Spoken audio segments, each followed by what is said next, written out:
Alhamdulillahirabbil alamin wassalatu wassalamu surafil anbiya'i wal mursalin wa ala alihi wa sahbihi ajmain amma ba'du. Asyhadu an la ilaha illallah wahdahu la syarikalah wa asyhadu anna Muhammadan abduhu wa rasuluh.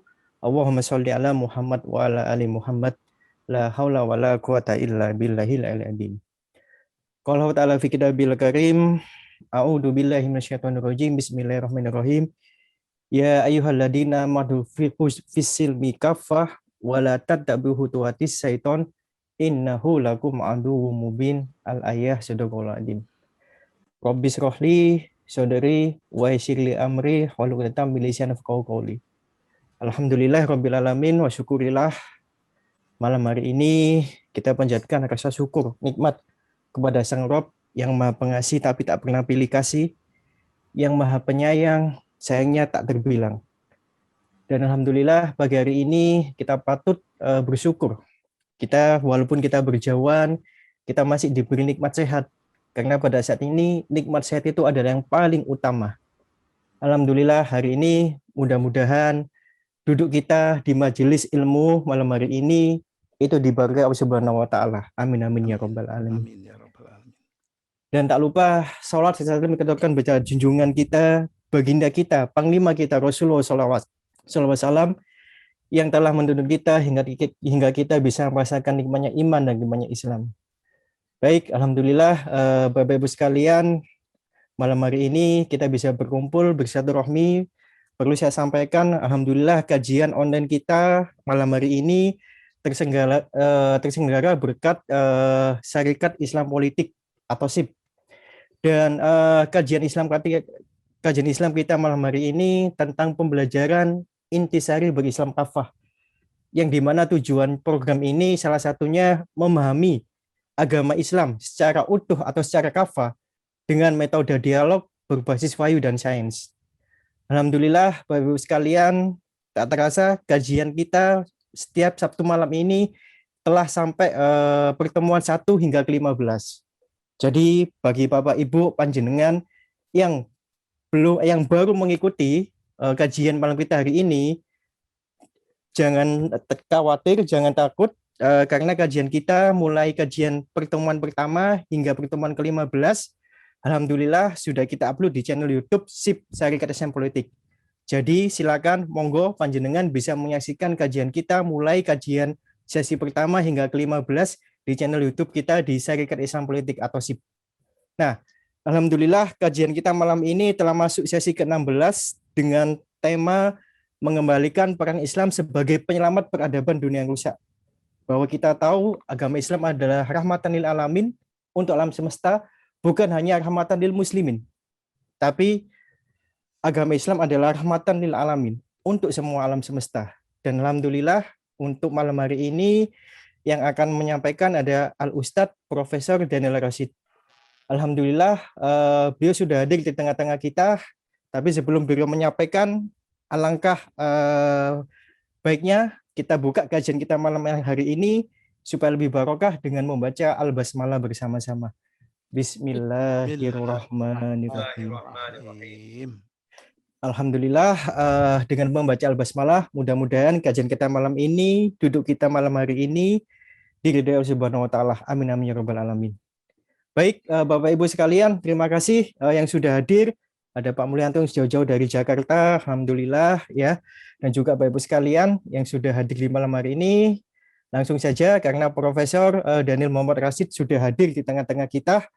Monggo Ustadz Profesor Daniel Muhammad Rasid untuk menyampaikan materi kita hari ini. Tafadhol Ustadz, Mas Kuro. Assalamualaikum warahmatullahi wabarakatuh. Waalaikumsalam warahmatullahi wabarakatuh. Alhamdulillahirabbil alamin. Alhamdulillahilladzi arsala rasulahu bil huda wa dinil haqq liyudhhirahu 'ala dini kullihi wa kafa billahi syahida. Asyhadu an la ilaha illallah wahdahu la syarikalah wa asyhadu anna Muhammadan 'abduhu wa rasuluh. Allahumma sholli wa sallim wa barik ala Muhammadin wa ala alihi wa sahbihi ajma'in. Qala Allah Ta'ala fil Qur'anil Karim, a'udzu billahi minasyaitonir rajim. Bismillahirrahmanirrahim. Zaharal fasadu fil barri wal bahri bima kasabat aydin nas liyudhiqahum ba'dal ladzi 'amilu la'allahum yarji'un. Sadaqallah. Hadirin para senior saya, Bapak-bapak sekalian, rahimakumullah. Alhamdulillah malam ini kita bisa berjumpa di dalam sesi kajian Islam Kafah oleh Syarikat Islam Politik. Ya. Ini sesi yang ke-16. Saya mendapatkan tugas untuk membentangkan paling tidak pandangan saya mengenai bagaimana kita mengembalikan peran Islam untuk memperbaiki peradaban yang rusak. Bapak Ibu sekalian, tadi saya dalam mukadimah menyitir satu ayat, itu dalam surat Ar-Rum. Ya. Itu ditujukan bahwa bahkan sejak zaman sebelum Rasulullah, itu kerusakan itu sudah dimulai, ya. Terutama pada saat Imperium Romawi menguasai hampir mungkin separuh planet ini, ya, sebagai satu kekuatan adidaya, ya, yang menguasai hampir setiap jengkal bumi, termasuk sebagian Jazirah Arabia. Ya. Jadi kalau kita lihat konteks pada saat zamannya Isa sekalipun, itu kekuatan Romawi sudah menjangkau di tanah Palestina, kemudian pada zaman Rasulullah kekuatan Romawi itu juga paling dekat saya kira di Konstantinopel, ya,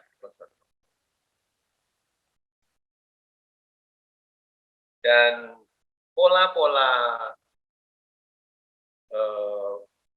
eksploitasi alam semesta untuk kepentingan sekelompok orang, terutama untuk mendukung gaya hidup Imperium Romawi itu sudah demikian rupa sehingga terjadi perusakan alam, bahkan spesies-spesies tertentu itu habis, hampir musnah, sekedar untuk memenuhi kemeriahan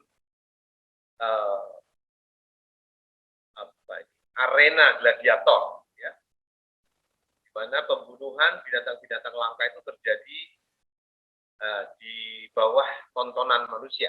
Ya.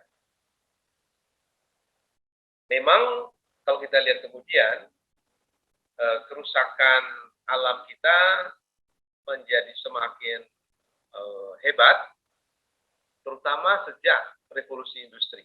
Ya, jadi ini tingkat kerusakan alam itu menjadi sangat cepat pada saat sains berkembang, terutama yang dipimpin oleh Barat. Ya. Saya akan share slide saya. Nah, apakah saya bisa share atau lewat host atau gimana? Bisa Pak Daniel, mungkin hostnya bisa jadikan Pak Daniel host. Monggo, operator. Sabun Pak Daniel, monggo. Oke. Saya akan coba share. Nun sewu. Langsung slide-nya ada di Pak Daniel kan? Belum di share ke monggo. Langsung di-share mungkin, Pak. Nah, karena ini, host ya. Iya, hostnya belum mendapat itu rasanya, nggih. Langsung Ya, share sendiri. Belum saya kirim. Enggak, belum dikirim, nggih. Jadi saya kira di abad 21 ini kita umat manusia menghadapi tantangan eksistensial akibat ancaman keruntuhan lingkungan dan juga perang nuklir. Selama seminggu terakhir kita mendengar kabar a devastating flood, satu banjir yang meluluh lantakan Eropa Barat termasuk Jerman, di perbatasan Jerman, Belanda dan Belgia itu banjir yang tidak pernah terjadi sejak Perang Dunia Kedua. Ya. Jadi bahkan Jerman pun sekarang harus menghadapi akibat dari perubahan iklim yang disebabkan oleh pemanasan global. Ya. Sebetulnya prediksi tentang keruntuhan lingkungan itu sudah dilakukan oleh beberapa peneliti tahun 70-an ya, oleh sekelompok peneliti di MIT. Mereka membuat model, mereka disebut sebagai world dynamic. Mereka melamarkan kalau tingkat eksploitasi alam semesta itu berjalan seperti yang terjadi pada akhir tahun 70-an, ya, awal tahun 70-an, maka akan terjadi krisis lingkungan. Ya, jadi pada akhir abad 20 itu akan terjadi krisis lingkungan yang serius. Ya, itu sudah diramalkan oleh para peneliti di MIT, ya, melalui beberapa studi. Ya, saya kira yang mempelajari ilmu lingkungan mungkin masih teringat bahwa studi-studi itu sudah diprediksikan, ya, sudah dilakukan peramalan bahwa kalau tingkat eksploitasi alam itu terjadi pada tingkat yang tidak diubah, maka bumi akan mengalami pemanasan global dan juga kemudian krisis lingkungan. Yang tidak kita rasakan di sini itu adalah ancaman perang nuklir. Ya. Padahal ancaman perang nuklir itu sangat nyata di Eropa, perbatasan Eropa Barat dan Eropa Timur. Itu ribuan hulu ledak nuklir itu terpasang di beberapa titik di perbatasan antara mungkin Rusia dan di sekitar negara-negara Balkan, juga di tempat-tempat lain. Ya. Jadi dari Indonesia mungkin kita tidak merasakan ancaman perang nuklir itu, tapi di Eropa itu ancaman yang serius. Pandemi ini cukup menyulitkan kita, tapi ada bahaya yang lebih besar sebetulnya, yaitu keruntuhan lingkungan dan perang nuklir.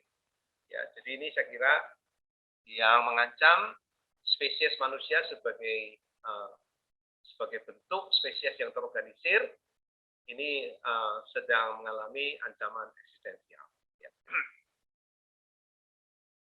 Sementara itu, dalam merespons tantangan-tantangan itu, kita menggunakan instrumen pengambilan keputusan bersama yang disebut demokrasi, di mana kita memilih pemimpin elite itu untuk mengurusi kepentingan publik kita, termasuk masa depan anak cucu kita, ya, menghadapi masa depan yang penuh ketidakpastian. Tapi kita melihat bahwa demokrasi mengalami krisis. Jadi sudah banyak diskusi dan wacana mengenai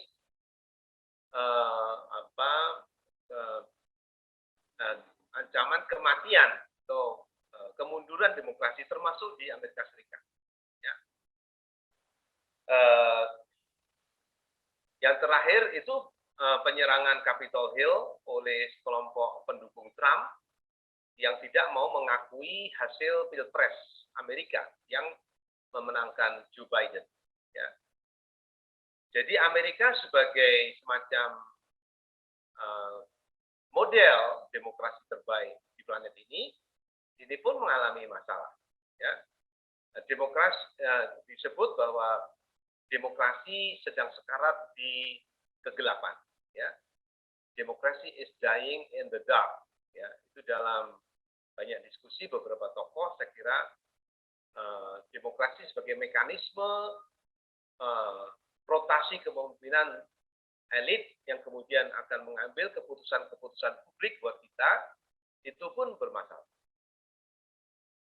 Lalu pertanyaannya tentu, apakah ada Islam Islam yang demokrat, Islam yang Nusantara. Ya, jadi yang saya kira ini yang ditawarkan oleh beberapa kelompok terakhir ini adalah Islam, apakah Islam itu compatible dengan demokrasi, dan bagaimana Nusantara mewarnai Islam, ya.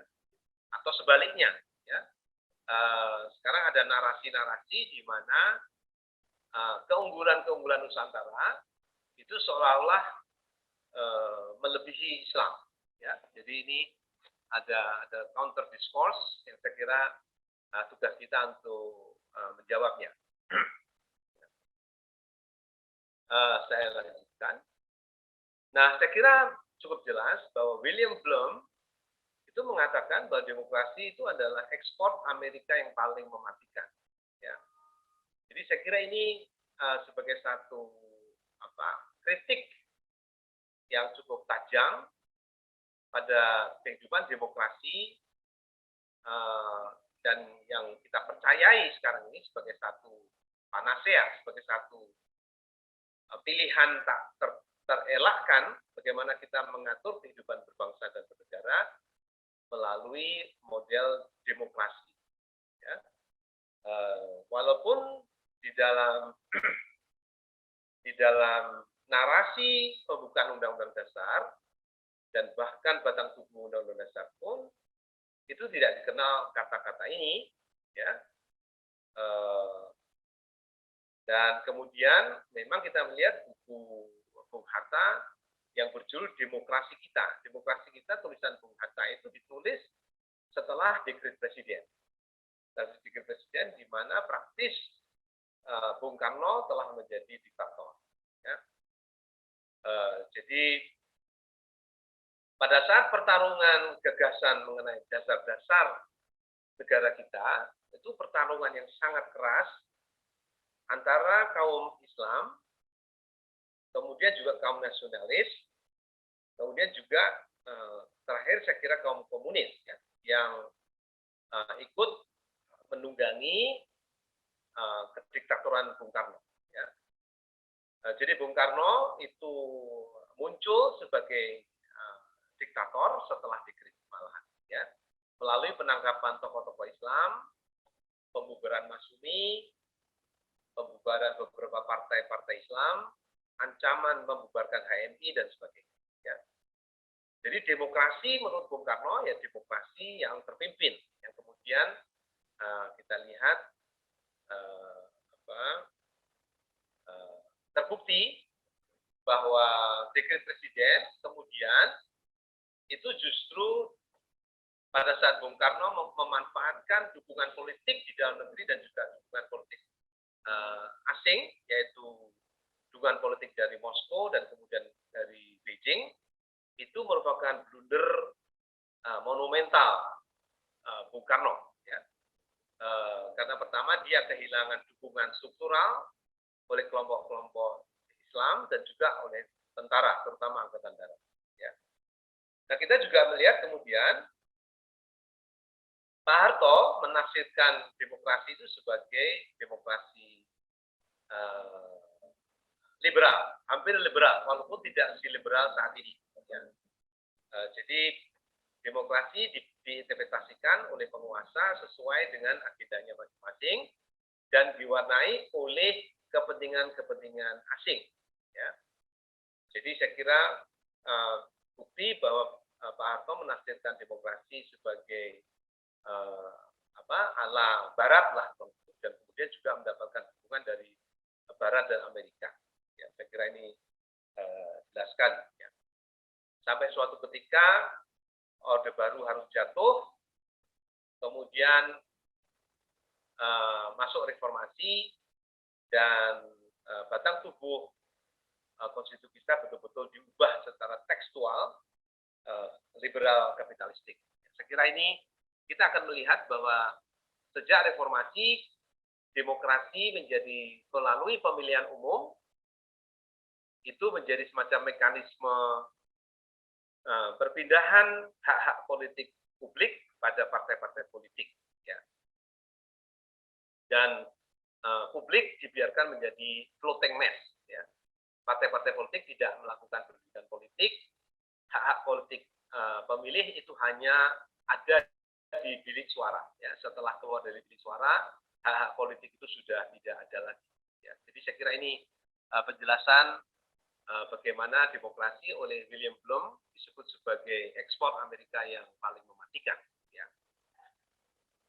Bapak-Bapak sekalian, nah saya kira Indonesia juga menyaksikan, tidak cuma Indonesia, seluruh dunia, termasuk Indonesia, itu melihat satu transformasi masyarakat agrokultur menjadi masyarakat industri, terutama melalui suatu peradaban berbasis minyak bumi.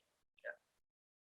Jadi kita juga lihat bahwa sejak Pak Harto naik, itu penanaman modal asing, terutama oleh perusahaan-perusahaan migas asing, ya, seperti Chevron, Caltex dan sebagainya, itu mengeksploitasi minyak yang semula berbasis di darat, tapi kemudian mulai tahun 80-an mengarah ke lepas pantai. Hingga hari ini sebagian besar produksi minyak kita itu diproduksi dalam skema bagi hasil, semacam bagi hasilnya.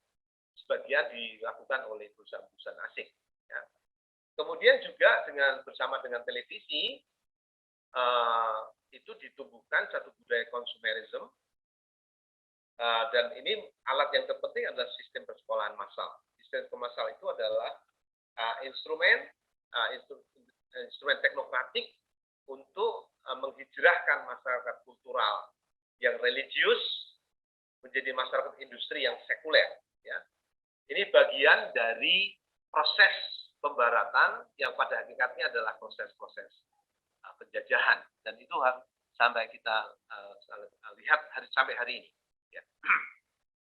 Jadi penjajahan itu tidak selesai pada waktu proklamasi, tapi penjajahan itu jalan terus, bahkan mungkin makin kencang. Ya. Cuma caranya aja beda-beda, terutama menggunakan instrumen-instrumen yang lebih canggih, yang bisa disebut sebagai semacam perang proksi, tidak menghadirkan tentara dan tank, tapi melalui perjanjian-perjanjian internasional.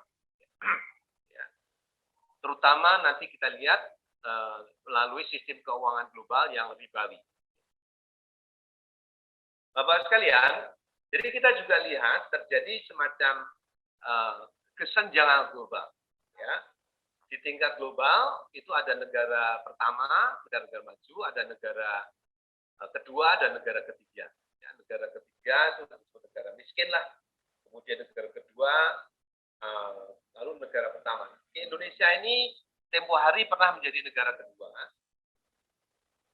dengan penghasilan menengah hampir ke atas, menengah kelompok atas, di kelompok menengah dan paling atas yang mau masuk ke kelompok negara kaya. Ya. Tapi karena COVID ini kita turun lagi, ya, anjlok lagi, hampir seperti Timor Leste. Ya. Ketimpangan nasional itu kita lihat perbedaan antara Jawa dan luar Jawa itu begitu tajam, bahkan Jawa Timur dengan Madura sudah sangat tajam. Ya. Bisa kita lihat nanti dari konsumsi energi per kapita yang menjelaskan kesenjangan global. Ya. Sebagai data saja, konsumsi energi per kapita orang Jepang dan Eropa itu sekitar 5.000 liter setara minyak per tahun, sementara kita cuma 700 liter setara minyak per tahun. Ya. Jadi kurang dari hampir 1/8-nya lah. Ya. Dibandingkan dengan Amerika, kita cuma 1/10-nya. Ya. Nah, di samping itu kita juga mengalami kerusakan lingkungan sebagian besar disebabkan oleh kegiatan-kegiatan ekstraktif yang dilakukan oleh industri-industri besar, ya, termasuk penggundulan hutan dan seterusnya. Dan sekarang kita mengalami krisis air dan juga krisis energi. Ya. Jadi saya kira ini paling tidak ini berlangsung sebelum pandemi, dan ini dalam beberapa hal justru meningkat. Walaupun kita lihat sekarang ini kualitas udara di planet ini membaik karena menurunnya kegiatan mobilitas manusia, penggunaan pesawat terbang, mobil dan sebagainya berkurang, maka seolah-olah kualitas udara bumi ini makin baik. Ya.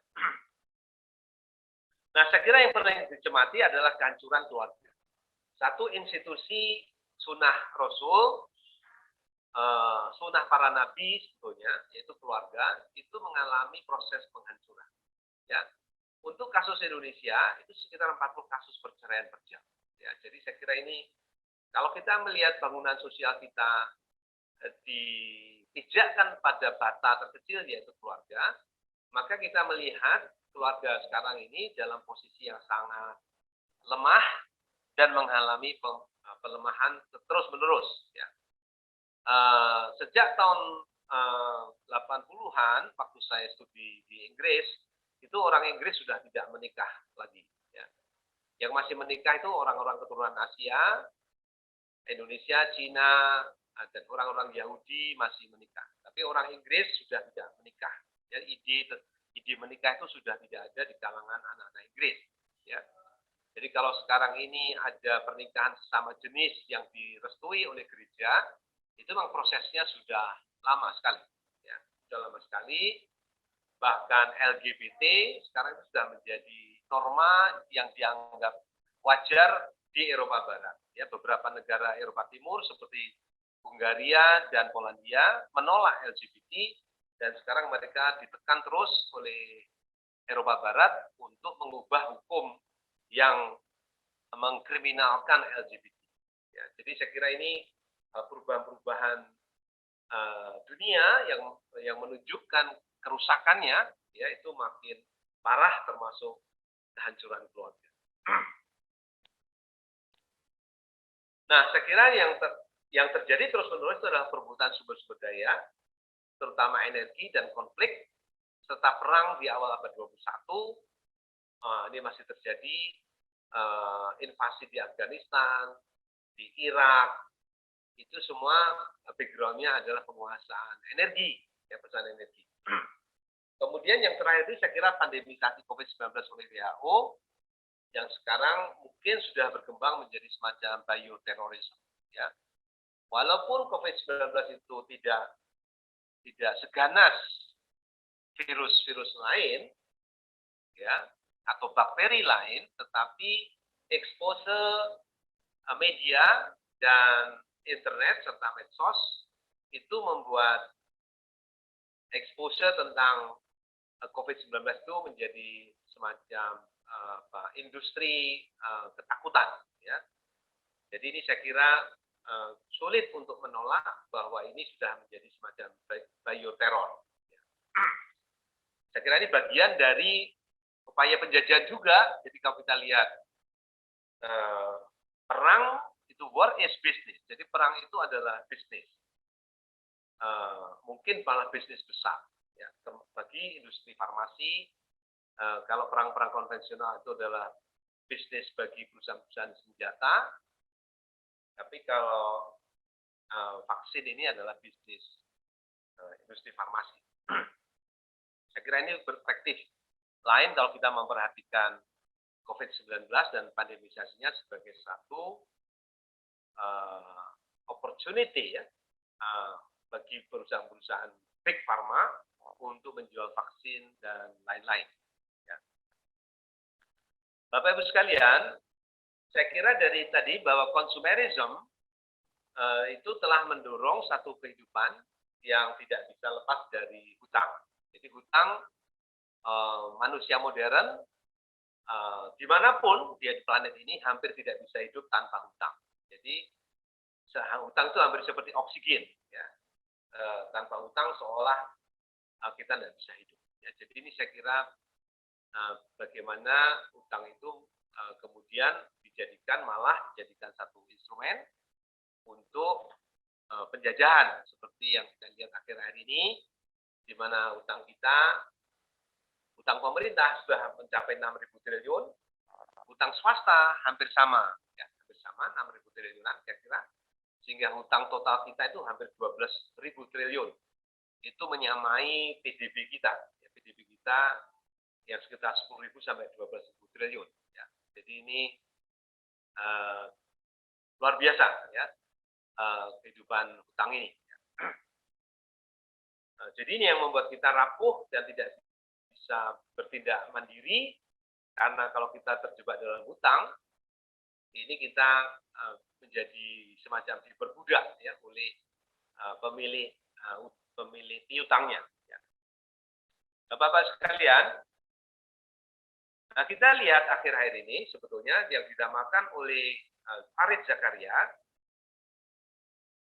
sebetulnya terutama Farid Zakaria sudah melihat gelagat itu, tapi sejak Presiden Trump berkuasa, itu Amerika lebih nasionalis, dan dia mulai menarik diri dari percaturan internasional, dia mundur dari berbagai macam perjanjian, dia lebih ngurusi Amerika di dalam negeri, American First, lalu leadership, global leadership itu praktis hampir kosong. Ya. Kosong karena setelah kejatuhan Rusia, Uni Soviet, menurut saya, itu praktis yang menjadi adidaya adalah Amerika sendirian. Ya. Nah, pada waktu Amerika di bawah Trump, itu global leadership itu makin kosong, yang kemudian ini membuat Cina mencoba mengambil alih. Ya. Jadi kita menghadapi satu prospek, satu dunia dengan Cina sebagai adidaya. Ya. Tapi ini kelihatannya tidak dibiarkan begitu saja oleh Amerika dan Barat. Dan kita lihat sekarang ini kunjungan Angela Merkel ketemu Joe Biden di Washington. Ini mereka sepakat bahwa Cina adalah kompetitor. Ya. Cina dianggap sebagai pesaing besar bagi Barat. Ya, jadi saya kira Barat, terutama Amerika, mencoba mempertahankan dominasinya di bawah ancaman kebangkitan Cina.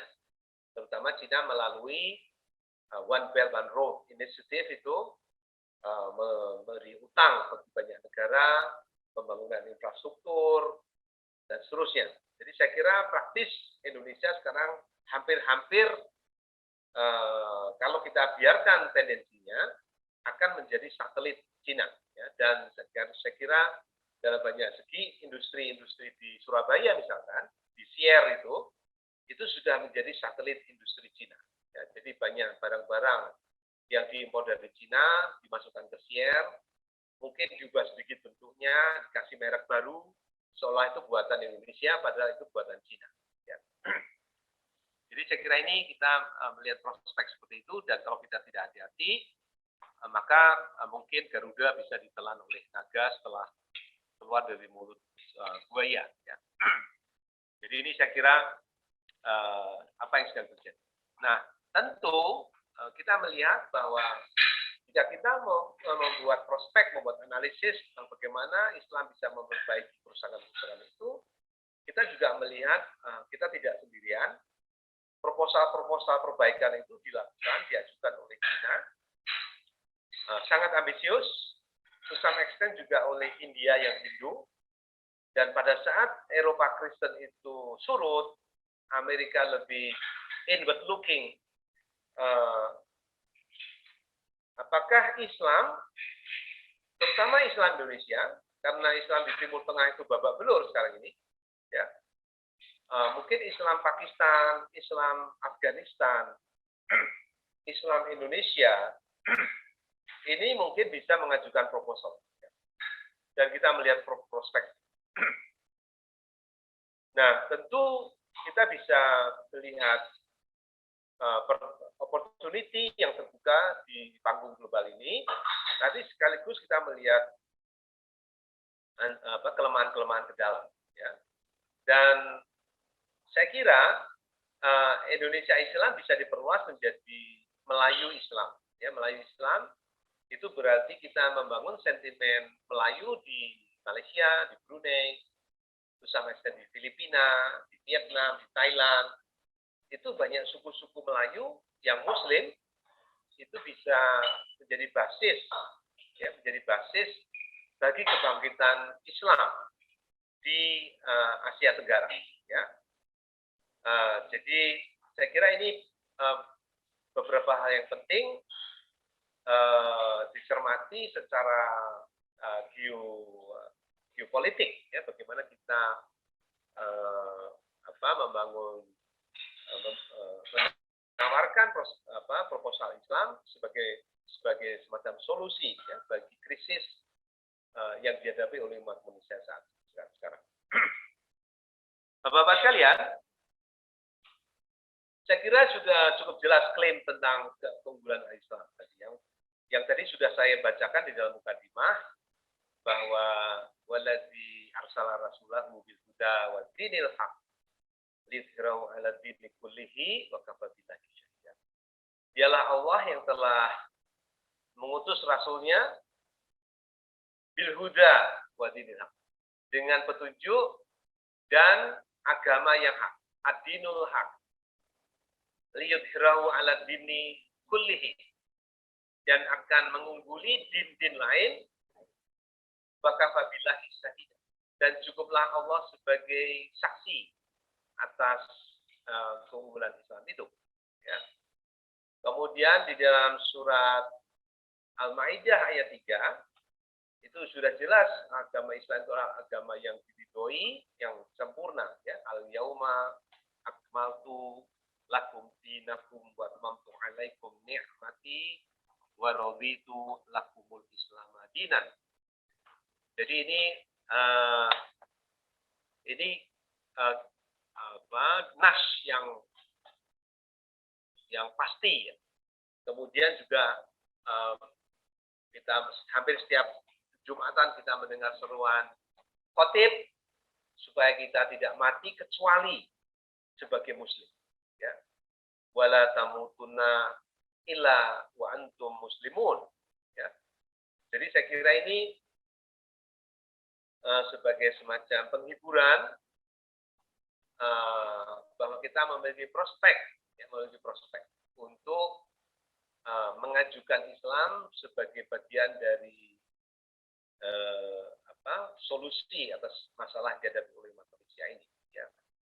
Nah, pada jumpa kita yang lalu itu sudah saya singgung bahwa Eropa saat ini itu sedang mengalami satu krisis spiritual. Ya. Jadi sasaran kristenisasi justru terjadi di Eropa, ya, karena kristenisasi yang terbesar itu tidak di Indonesia, tapi justru di Eropa, ya, karena kemunduran Kristen banyak ditinggalkan oleh anak-anak muda, kemudian mereka mungkin sudah jadi agnostik. Tapi tawaran Islam makin menarik bagi kebanyakan anak-anak muda Eropa. Ya. Tetapi karena pengaruh imigrasi selama mungkin 1 abad terakhir, jumlah populasi Muslim di Eropa cukup bertambah, terutama yang saya tahu di Inggris. Ya. Di Inggris itu wali kotanya sekarang itu adalah Muslim. Tempo hari Duta Besar Inggris di Indonesia juga seorang Muslim. Banyak gereja-gereja yang dijual, yang diubah menjadi masjid. Setahu saya sejak saya kuliah di tahun 80-an, itu sudah saya lihat fakta-fakta itu. Saya kira setelah 40 tahun terakhir ini, saya kira perkembangan Islam di Inggris menjadi makin jelas. Ya. Jadi saya kira sudah banyak kekhawatiran orang-orang Kristen mengenai kenaikan pengaruh Islam di Eropa. Ya. Termasuk juga di Amerika, terutama Amerika Utara. Ya.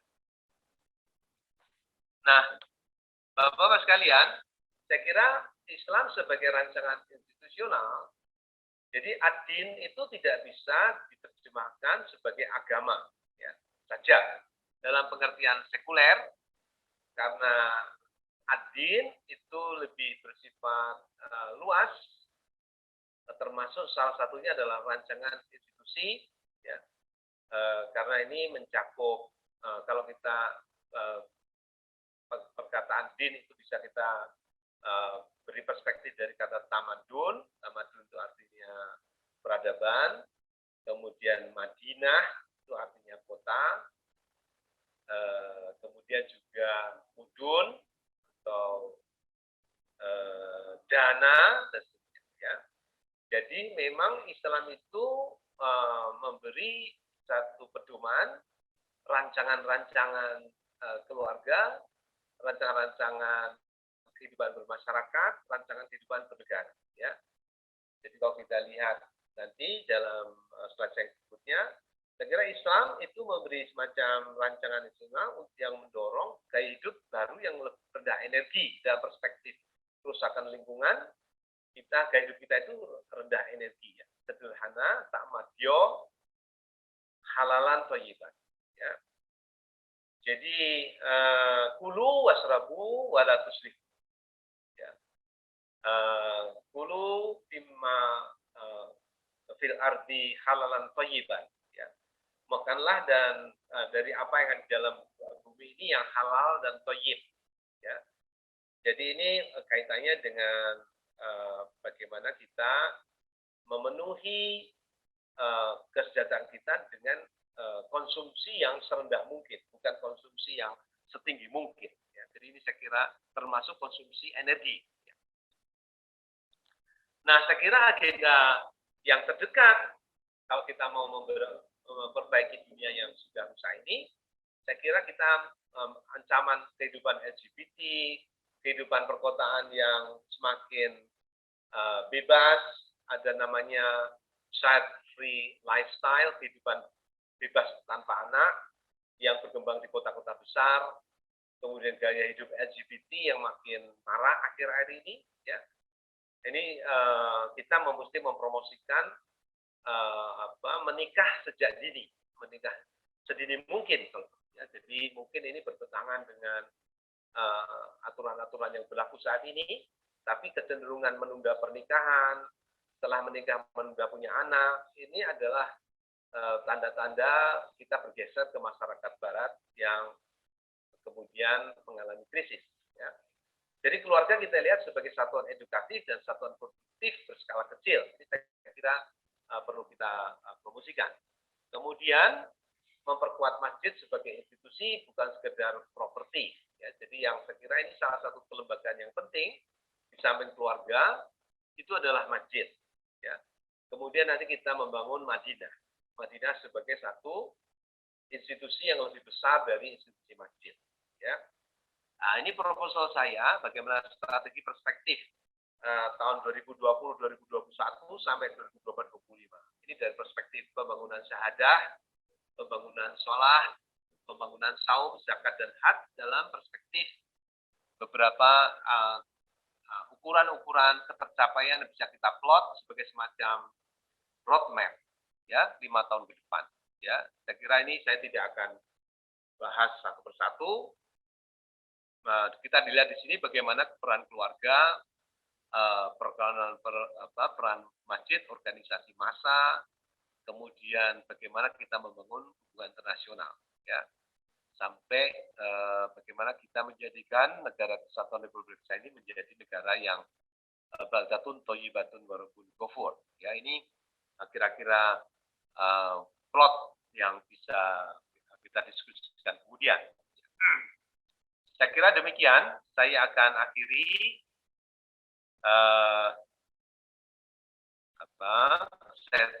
stop sharing.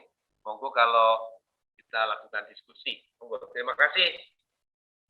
Silakan Mas Farid. Barangkali ada tanya jawab dalam sisa waktu ini. Baik.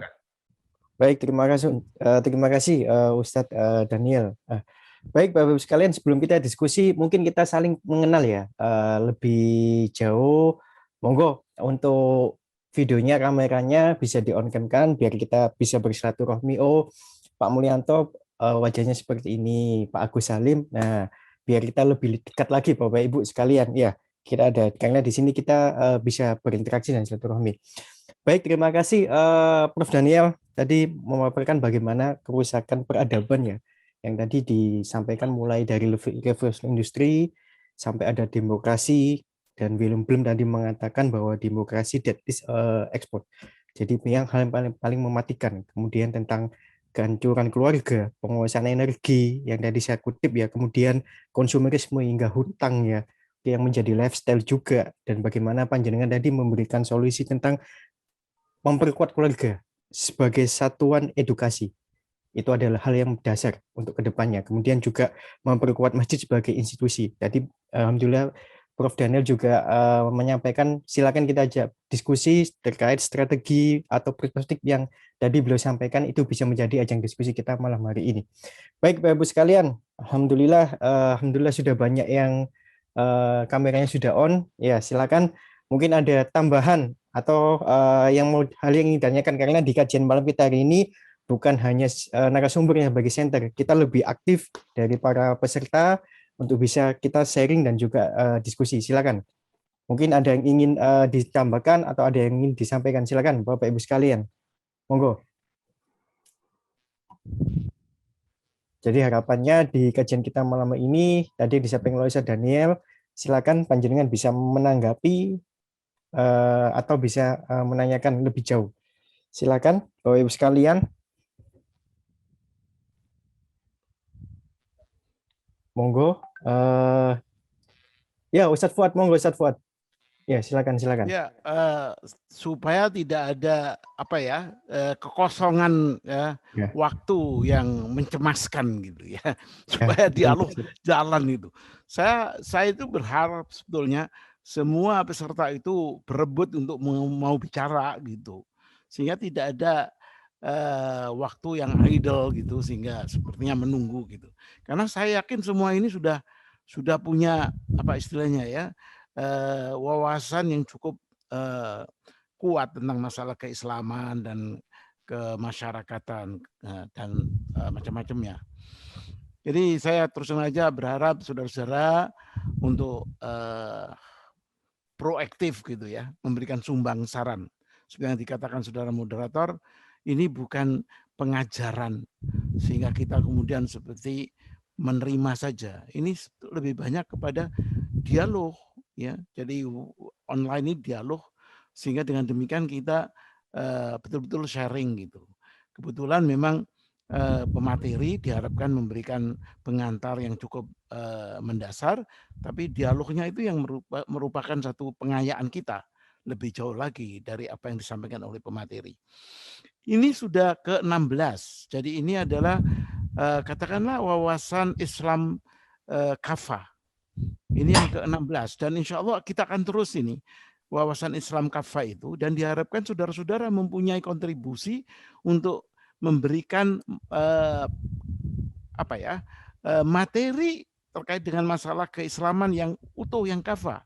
Karena selama ini banyak orang berpikir Islam itu cukup dengan ibadah mahdhah plus berbuat amal sedekah. That's all, dan itu akan terjamin surganya. Saya bilang itu sangat salah itu. Karena banyak orang yang sholat yang diancam oleh Allah, dia bisa masuk neraka well. Banyak yang sedekah tapi tidak tepat sasaran. Sehingga Islam kafah ini yang sebetulnya menjamin kita untuk bisa mendapatkan fid dunya hasanah wa fil akhirati hasanah. Nah, pada saat yang sekarang ini materi itu masuk ke dimensi politik internasional gitu. Tapi saudara boleh mengajukan juga dimensi ritualnya, nggak ada masalah. Dimensi keluarganya seperti yang disampaikan oleh Ustadz Daniel tadi. Dan itu akan memperkaya kita. Seperti yang disampaikan di dalam informasi di dalam woro-woro ya, pengumuman tentang masalah adanya program ini, ada 5 kalau saya tidak salah item tentang Islam kafah itu. Keimanan yang benar. Kemudian prinsip-prinsip ibadah mahdhah dan masalah-masalah yang terkait personal. Yang ketiga, prinsip-prinsip hidup bermasyarakat, baik sebagai sosial maupun masalah organisasi politiknya. Yang keempat, membuat analisis mengenai Islam di Indonesia.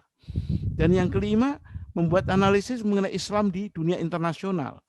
Nah, kali ini kita membahas tentang Islam di dunia internasional dan dalam kaitannya dengan bagaimana itu peran Islam bisa membawa rahmatan lil alamin, membawa perbaikan peradaban manusia yang saat ini sudah jelas rusaknya.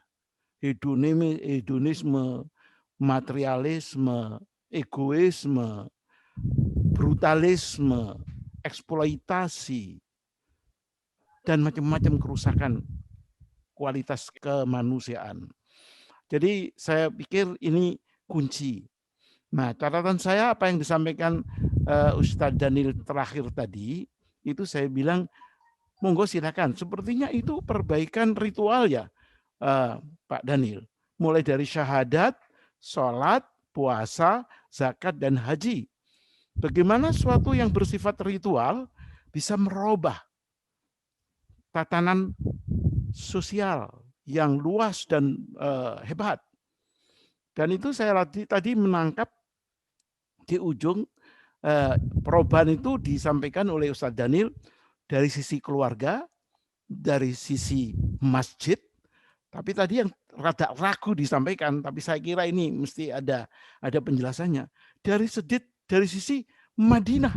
Nah, jadi ada dari institusi negara. Kenapa itu sepertinya tertahan itu? Perbaikan dunia ini tidak bisa hanya dari satu skala kecil. Nabi itu bukan keluarga Nabi yang bisa merubah dunia itu. Bukan juga masjidnya yang ada di Medina. Yang merubah dunia itu adalah Madinahnya itu. Negeri Medina itu, yang dengan negeri Medina itu bisa sampai ke level Persia, Romawi. Jadi bukan start dari keluarga, kemudian start dari masjid, tapi sebetulnya startnya itu adalah dari Madinah. Jadi artinya penguasaan negara oleh Islam gitu. Kalau penguasaan keluarga oleh Islam itu kita sudah punya mungkin jutaan atau mungkin puluhan juta. Tapi tidak merubah apa-apa ini di dunia ini. Masjid, wah untuk Indonesia saja sudah puluhan ribu itu. Rasanya yang bisa membawa Islam untuk bisa merubah peradaban manusia yang rusak menjadi yang mulia dan yang dicontohkan oleh Nabi khususnya, itu adalah karena perubahan di dalam institusi negara, dan itu Madinah. Bagaimana suatu negeri kemudian dipimpin dengan tatanan Islam dan kemudian memberikan inspirasi dan dorongan serta resonansi gitu kepada kehidupan internasional. Yang saya lihat itu ada di Madinah itu. Nah, saya kira itu catatan saya. Mudah-mudahan teman yang lain lah, silakanlah. Terima kasih sebelumnya. Baik, terima kasih Ustadz Fuad atas tambahannya tadi. Ya, Ustadz Daniel tadi, Ustadz Fuad juga mengatakan bahwa institusi di negara itu sendiri itu yang paling utama ya untuk membuat perubahan itu sendiri ya. Mudah-mudahan ini menjadi bisa kita diskusikan Bapak Ibu sekalian di malam hari ini, bukan hanya dari keluarga saja dan masjid, tapi yang paling negara adalah institusi sebuah di negara itu sendiri untuk resonansi perubahan ke depannya. Baik, Bapak Ibu sekalian, silakan itu tadi dari pengantar dari Ustadz Fuad. Monggo. Oh, ini di chat ini sudah ada yang tanya ini dari Bu Rita Hartati. Saya bacakan, G.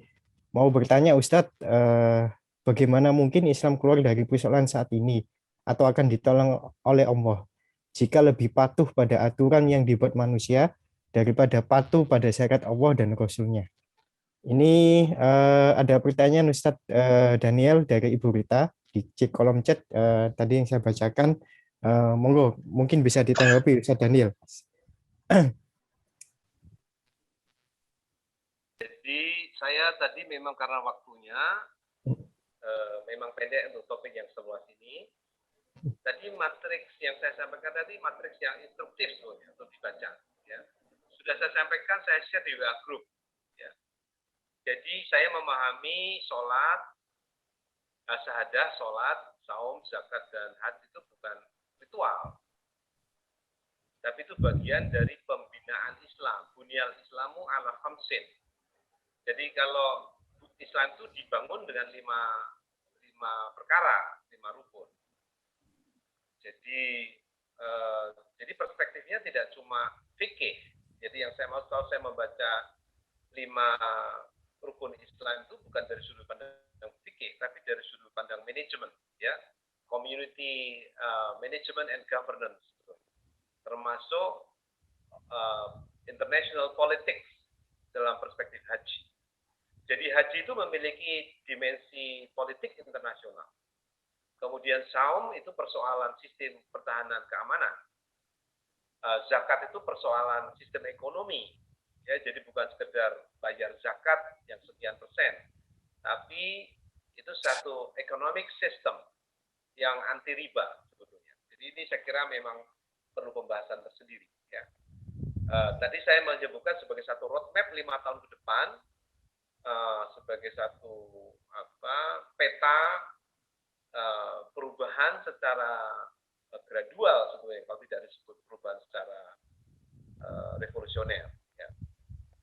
Jadi tadi pertanyaan Bu siapa tadi? Bu Rita, Ustaz Daniel, Bu Rita. Ya, jadi memang itu saya secara sempit bisa saya katakan dari persoalan syahadah. Ya. Nah, persoalan syahadah itu persoalan pendidikan, dia persoalan bagaimana kita menyediakan syarat-syarat budaya bagi seorang muslim, ya, itu melalui pendidikan. Dan instrumen pertama yang terpenting dalam pendidikan akhlak maupun akidah itu sebetulnya keluarga, ya. Yang keluarga ini justru diruntuhkan oleh Barat. Jadi saya kira kita melihat keluarga itu is not a simple concept. Ini konsep yang kompleks sebetulnya. Ya, jadi kadang-kadang kita memang meremehkan keluarga sebagai satu unit yang penting. Ya. Karena ini memang dari policy discourse, diskusi tentang keluarga itu sudah hilang karena dianggap nggak penting. Karena ini Barat mengatakan begitu. Nah, kalau kita mengiyakan Barat, berarti kita akan menelantarkan sunnah Rasul ini. Padahal ini sunnah yang penting sekali. Ya, jadi basisnya, kalau kita mau menyelamatkan keluarga, berarti kita membuat kebijakan yang pro keluarga. Apakah itu soal tunjangan bagi ibu yang hamil, ibu yang menyusui, itu persoalan policy, public policy yang harus dipikirkan oleh negara. Jadi kalau negara, Madinah tadi memiliki kekuatan, dia bisa memberi tunjangan pada keluarga. Supaya ibu itu kalau punya bayi tidak harus bekerja. Dia mendapatkan kesejahteraan tanpa harus meninggalkan rumah. Sebab bagaimana perempuan itu diusir dari rumah, itu kan karena revolusi industri di Inggris.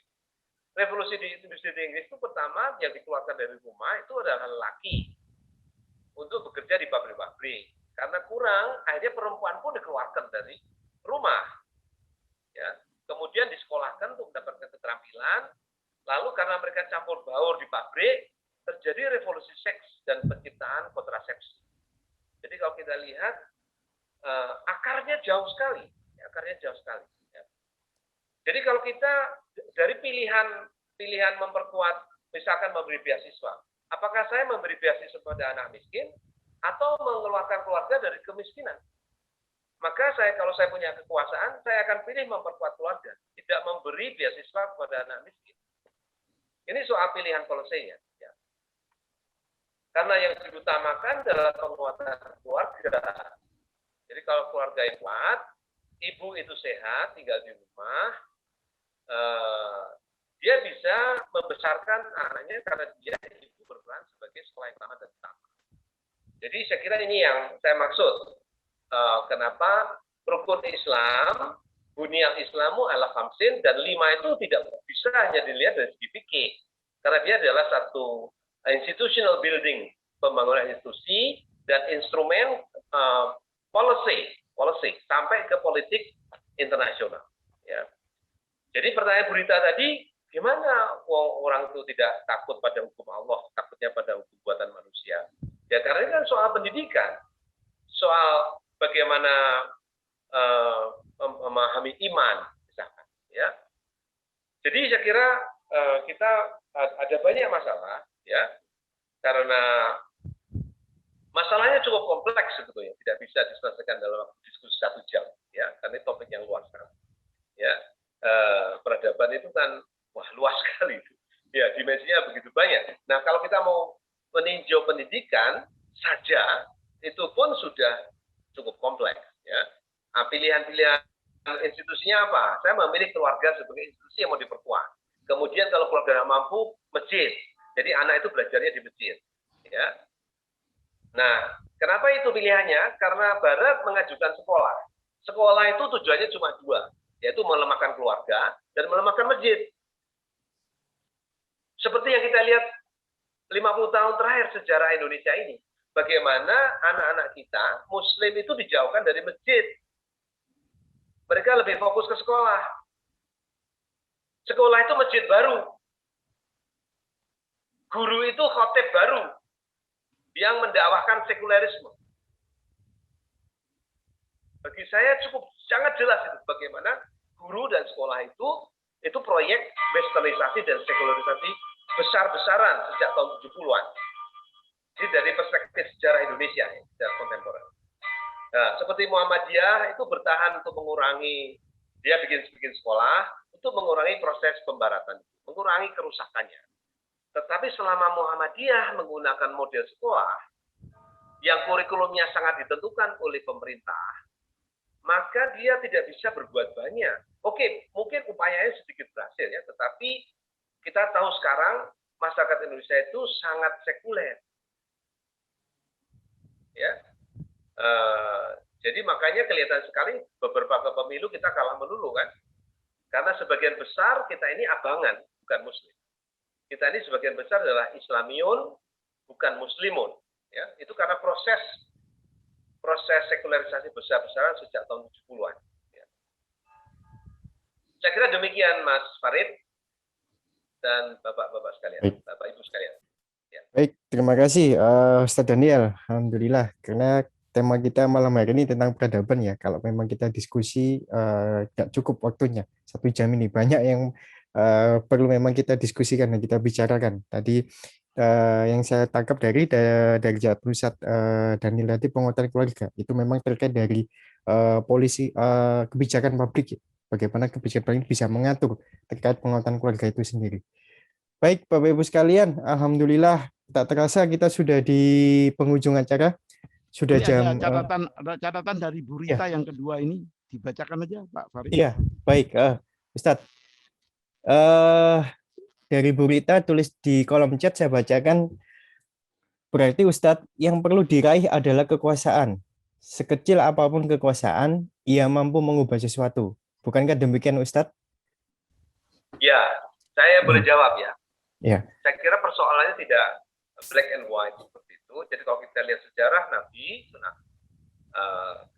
sejarah sirah Nabi, maka proses-proses pendidikan, proses-proses syahadat itu berlangsung di Mekah sejak Rasulullah menjadi Nabi.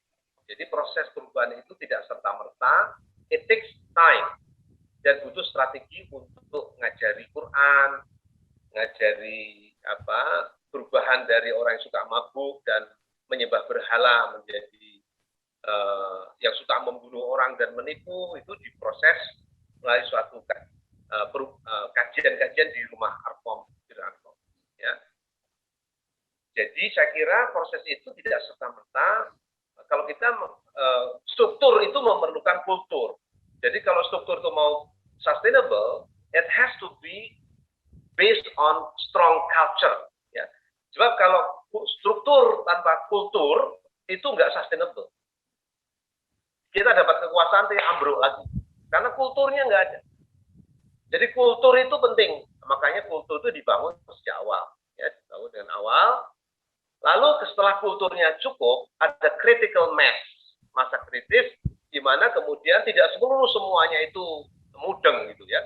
Cukup sebagian kecil, critical mass, lalu muncul kekuasaan. Ya.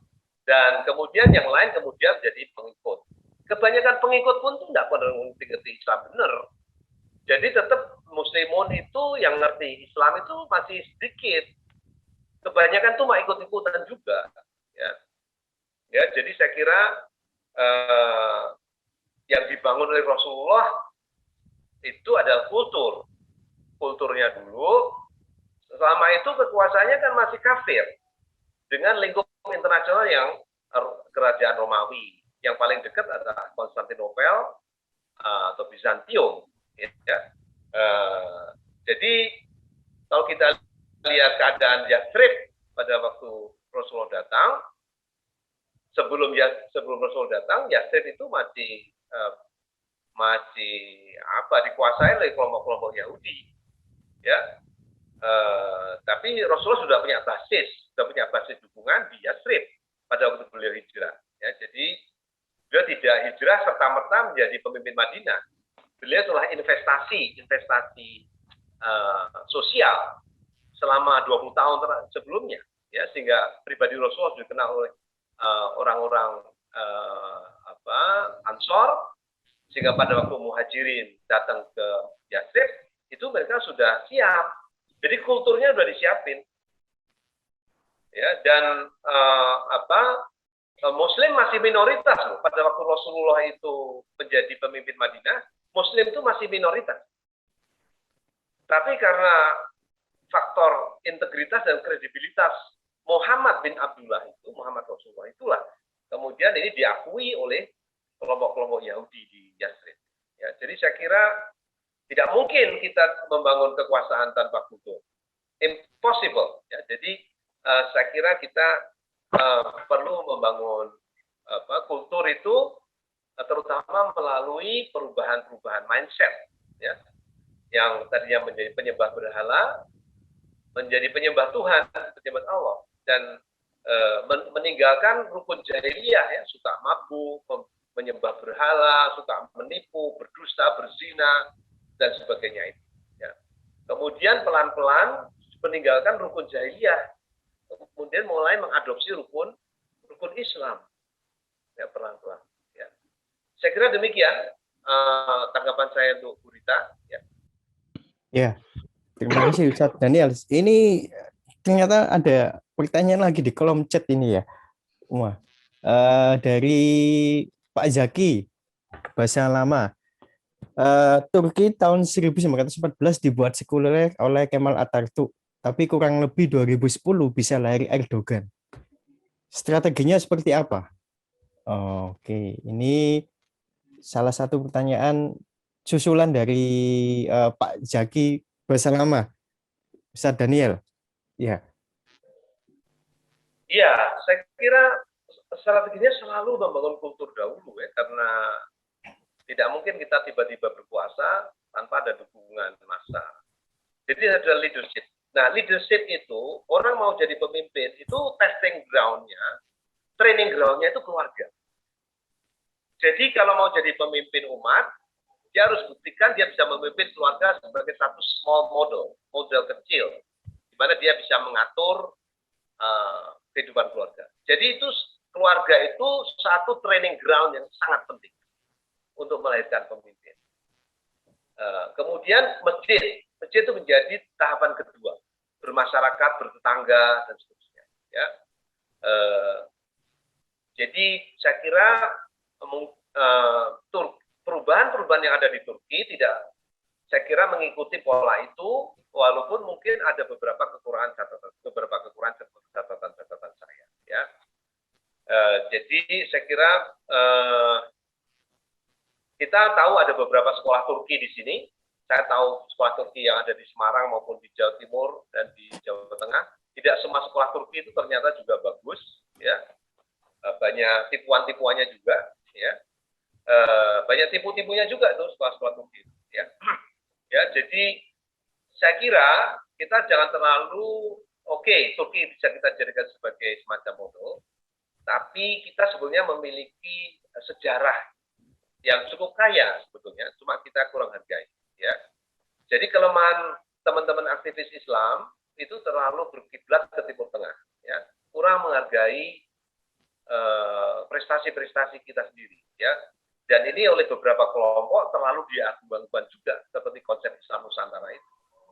Ya, jadi saya kira ini perlu kita melihatnya secara proporsional, tetap seimbang, ya, tapi jangan kemudian terlalu memahami sejarah Timur Tengah, tapi nggak ngerti sejarah Indonesia. Ini yang agak berbahaya, ya. Sehingga banyak ekstremisme dan radikalisme seolah Republik Indonesia itu Republik Togut, ya, Republik Togut, kemudian langsung berkiblat ke Timur Tengah. Padahal Timur Tengah sekarang ini babak belur, ya, dan beberapa sentimen bahwa orang Arab itu tidak lebih baik dari Indonesia itu ada benernya memang, ya, memang ada benernya, ya. Jadi saya kira, tapi kan kita tidak se-ekstrim itu kemudian kita mencurigai Arab. Islam jelas bukan agama untuk sekelompok suku, ya, seperti suku Arab atau suku manapun, ya.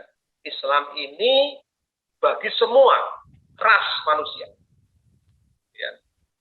Jadi saya kira kita mesti cermati itu, dan sejarah Turki modern itu sejarah yang menarik untuk dikaji dan sebagian bisa kita tiru, tapi kita mesti cermati beberapa hal. Catatan saya, selama Turki masih menjadi anggota NATO, kita tidak bisa sepenuhnya percaya pada Turki, ya, karena Turki masih menjadi anggota NATO. Saya kira demikian. Terima kasih. Baik, terima kasih Ustaz Daniel dari penyampaiannya tentang strateginya seperti apa, bahwa membangun dari kultur terlebih dahulu, dari keluarga, bagaimana kita bisa memimpin keluarga, insya Allah nanti kita bisa memimpin kekuasaan itu. Dan ingat bahwa Islam itu adalah rahmatan lil alamin, bukan hanya Islam rahmatan lil muslimin. Nah, itu tadi yang bagaimana Ustaz Daniel mengatakan bahwa untuk semuanya, alam semesta, baik itu muslim dan non-muslim, bahwa ada rahmat semuanya juga untuk membawa ini perbaikan atau peradaban di dunia ini. Baik Bapak Ibu sekalian, alhamdulillah tak terasa sudah jam 9 lebih kita kajian kita malam hari ini. Mudah-mudahan yang tadi disampaikan oleh Ustaz Daniel, mungkin sebenarnya banyak ditanyakan Ustaz Daniel, karena waktu yang sudah kita maksimal 1 jam Ustaz Daniel ya di kajian malam ini.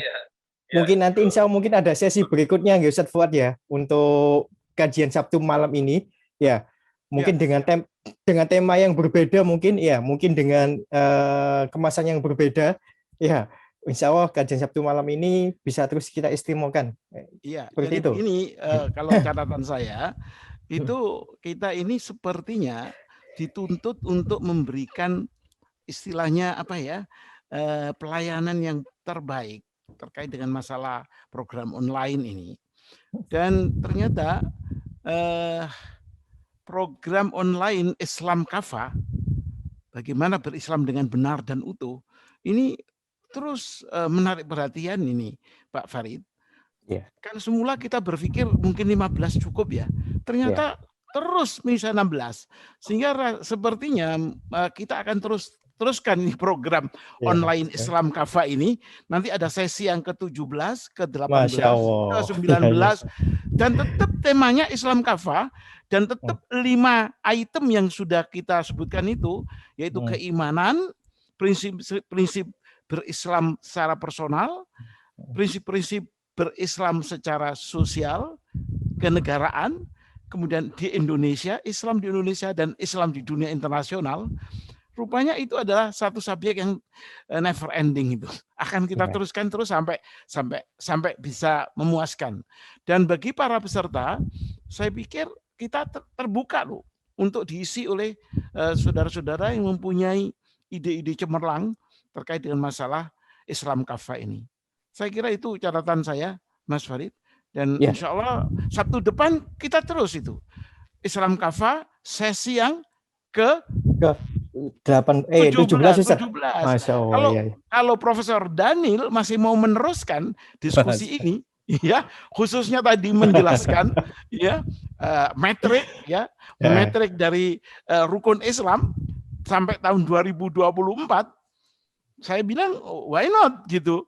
Nanti biar dijabarkan. Nanti kita tanya beliau berkenan nggak itu ya.